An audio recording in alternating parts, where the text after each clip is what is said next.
Hello Capricorn, Sun, Moon Rising, and Venus Signs. Kamusta po kayo? Sana po'y nasa mabuti kayong kalagayan. Welcome back po sa Star Tarot. At kung bago kayo rito, welcome din po kayo. Please subscribe, like, share my videos, and leave me a comment kung nakaresonate po kayo. So, mindset, no? So, magbabago ng mindset ngayon si Capricorn. Maaaring it's about time na din, na baguhin mo na din yung takbo ng isip mo, perspective mo. Siguro napapansin mo din naman, no? Na parang teka lang, 'di ba? Parang nasa stagnant energy ako forever. 'Di ba? Kasi maaaring matagal ng panahon na parang you're feeling stuck, 'di ba? On the same situation. Kaya siguro mapapansin ninyo na baka kailangan kong baguhin ang perspective ko. 'Di ba? Kailangang i-alter ko ngayon yung mindset ko. Kaya maaari yun ang itatry ninyong gawin. Test. No? Maaari, no, ng test na to is a test of faith. 'Di ba? Maaring susubukan kayo ngayon ng universe, no? Baka may sitwasyon na siyang susubok sa iyong katatagan, siyang susubok sa faith mo, sa pananampalataya mo, or ito yung susubok sa inyong inner strength and courage, 'di ba? So maaaring merong mga sitwasyon na mapapaisip ka sa ngayon, ano? So we also have opportunity, the chances in your hands. Kaya ang mahalaga rito, no, kapag nakita nyo na merong opportunity, tignan ninyo agad, 'di ba? Look into it right away and tignan mo kung yung opportunity na yan is pasok sa criteria mo, pasok sa, kumbaga naka-align sa mga gusto mo, naka-align sa mga dreams mo or goals mo, then go for it. 'Di ba? Kasi walang ibang magdedesisyon yan kundi ikaw. 'Di ba? And also remember na mga opportunities na yan na dumadating sa buhay natin, pinadala yan sa atin ng universe. Okay? Kung hindi yan para sa atin, hindi yan mapupunta sa path natin. Kaya, remember, no, to look into it kasi ibig sabihin, blessing yan sa'yo ng divine. So, we also have sweetness. Ayan, set clear boundaries. Okay?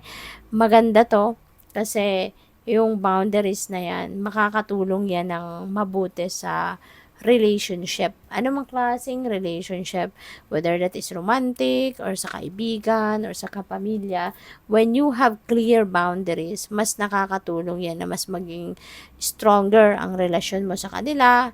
Meron dyan respeto sa bawat isa, meron dyang understanding of each other, meron dyang madidevelop na paggalang, no? May paggalang sa limitasyon ng bawat isa. Kaya maaari sa ngayon, yun ang kailangan mong gawin kasi baka naaabuso ka na ng mga tao sa paligid mo sa sobrang kabaitan mo. Okay? So, tignan natin kung ano pa ang ganap. And maraming salamat, no, for subscribing to my channel. And if you haven't subscribed yet, subscribe na po kayo. Okay?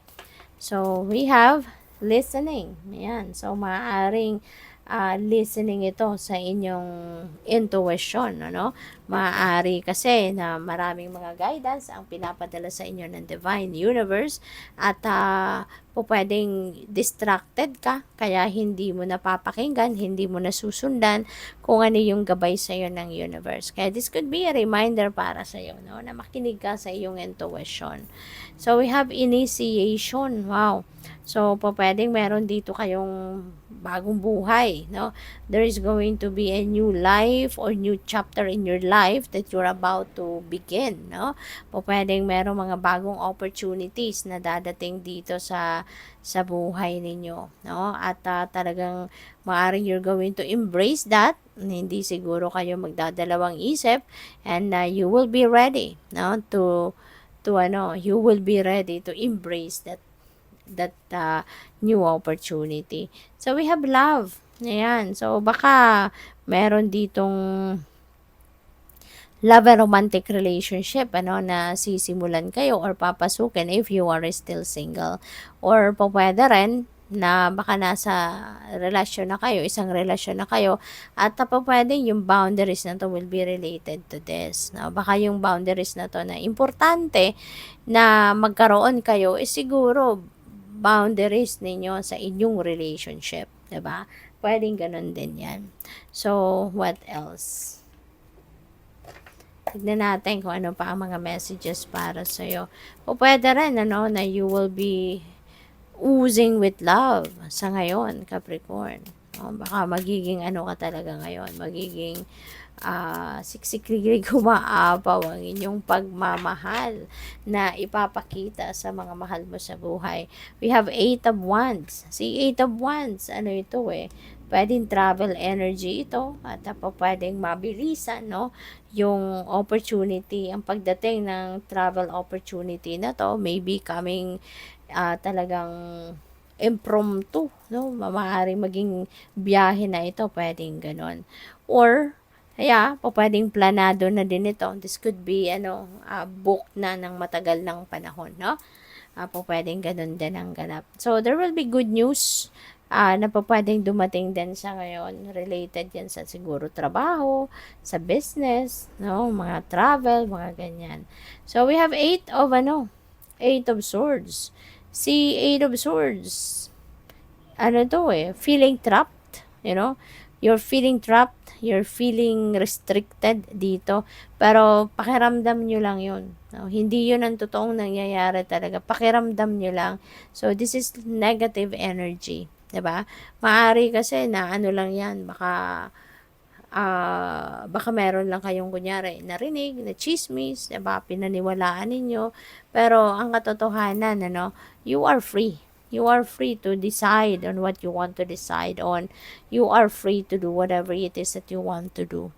Diba? Maaring meron lang ditong nangiintriga sa'yo and you took it seriously. Diba? Kaya tuloy parang pakiramdam mo wala ka ng power, pakiramdam mo tinitignan ka ng lahat, pakiramdam mo binubuli ka ng lahat, pakiramdam mo, diba, parang minamaliit ka ng lahat. But that's just purely an illusion. Hindi totoo yan. No? Yun lang ang pakiramdam mo, but that's not what's happening. So, we have the 4 of Pentacles. So, pwede dito, no, Capricorn, this is a reminder para sa pera. 'Di ba? This could be a reminder para sa iyo to manage your money wisely. This could be a reminder para sa iyo na mo yung i-manage mo ng maayos yung kaperahan mo, 'di ba? Para sigurado ka, no, na magiging nasa ayos ang lahat, 'di ba? And kasi pwedeng extremes, no, yung paghahawak ninyo ng pera, pwedeng sobrang ang tawag dito, pwedeng sobrang tight naman ang kapit ninyo sa pera ninyo. Pwede rin naman na sobrang luwag din naman. Diba? Yung ganun ba? So, good luck sa iyo, Capricorn. Thank you for watching. Love and light. Namaste.